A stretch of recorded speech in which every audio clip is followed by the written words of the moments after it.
So this video covers two examples where you can use the fundamental theorem of calculus in different applications other than linear motion. Your textbook questions work with exponential functions and give you some practice with using the graphing calculator. These two examples are simpler and hopefully will explain the theory behind using the fundamental theorem of calculus. So in our first example, Sonia can paint at a rate of V at t equals 150 minus 4t square feet per hour. So this is a rate of change.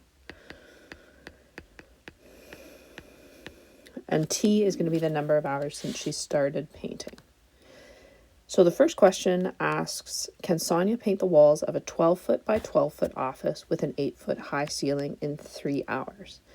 The next question asks, what about the walls of a 14-foot by 14-foot office with an 8-foot high ceiling?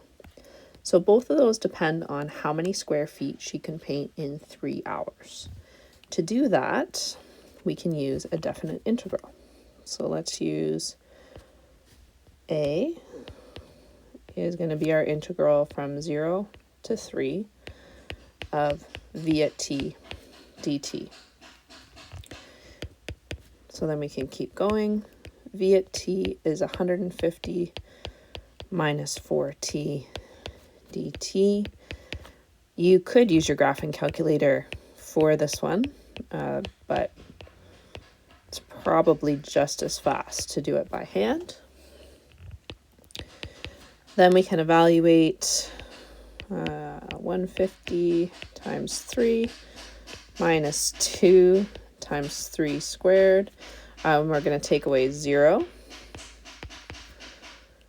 And so then we should end up with 432 square feet in 3 hours. So the next thing to figure out is if the walls of the 12-foot by 12-foot office with an 8-foot high ceiling, if that's more than 32 square feet or less than 32 square feet.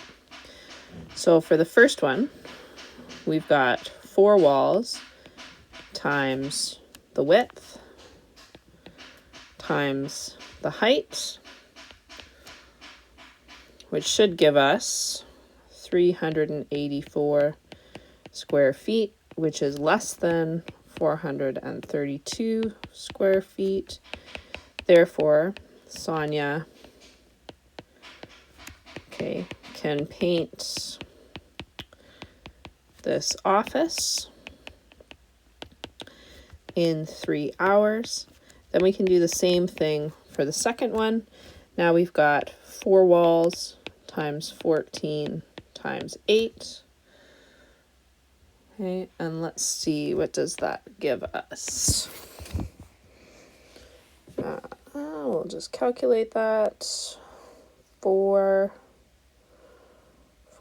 times 14 times 8 will give us 448 square feet, which is greater than 432 square feet.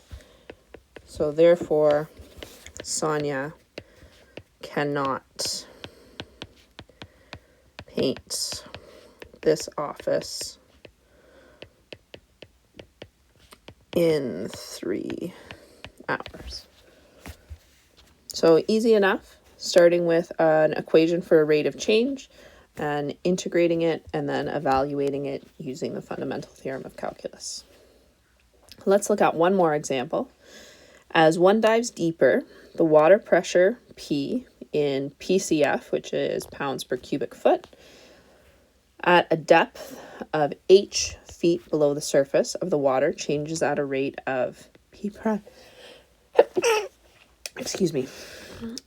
P prime at h equals 62.4 pounds per cubic foot per foot. So this is another rate of change.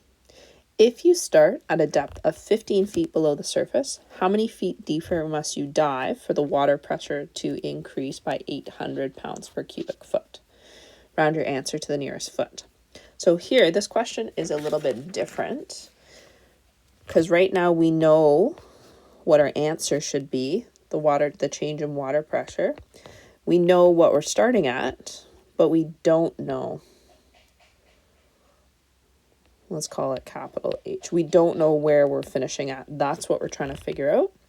We do know that we're going to integrate our rate of change with respect to H. And so once we've set up that integral, now we can evaluate. So we've got 62.4 here. So again, you could use your calculator. Well, this one you couldn't use your calculator for because you know what the answer is.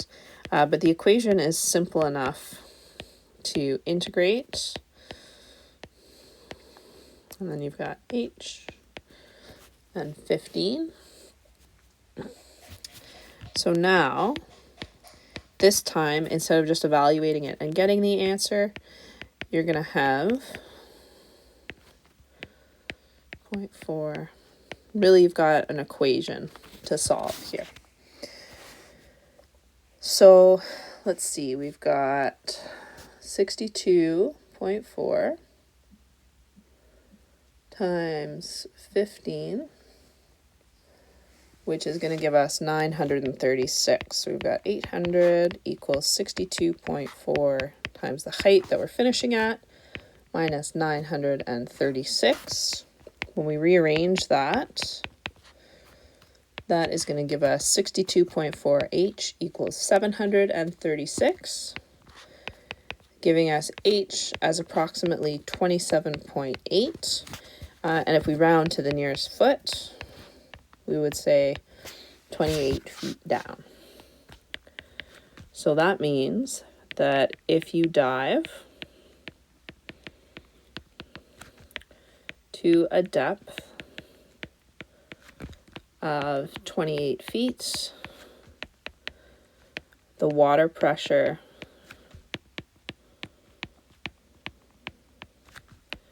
will increase by 800. Okay, so this is not what the water pressure is at 28 feet.